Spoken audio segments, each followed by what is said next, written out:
بسم اللہ الرحمن الرحیم۔ السلام علیکم ورحمۃ اللہ وبرکاتہ۔ آقا دو جہاں پیارے پیغمبر صلی اللہ علیہ وآلہ وسلم کی گھر اور گھر والوں کی سلامتی اور عافیت کے لیے بتائی ہوئی پیاری سی دعا۔ ناظرین کرام، صبح و شام پابندی کے ساتھ اس دعا کا اہتمام کرتے رہیں، انشاءاللہ تعالی آپ اور آپ کا گھرانہ ہمیشہ عافیت میں رہے گا۔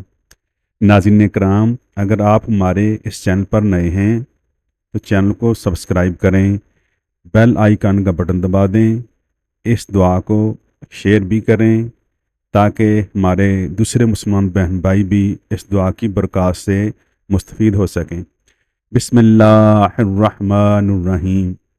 ایک صحابی رضی اللہ تعالیٰ نے عرض کیا، یا رسول اللہ صلی اللہ علیہ وسلم، مجھے اپنی جان اور اپنی اولاد اور اپنے اہل و عیال اور مال کے بارے میں خوف ضرر رہتا ہے۔ آپ صلی اللہ علیہ وآلہ وسلم نے ارشاد فرمایا، صبح و شام یہ پڑھ لیا کرو دعا، بسم اللہ علی دینی و نفسی و والدی و اہلی و مالی۔ انشاءاللہ گھر والے بالکل عافیت سے رہیں گے۔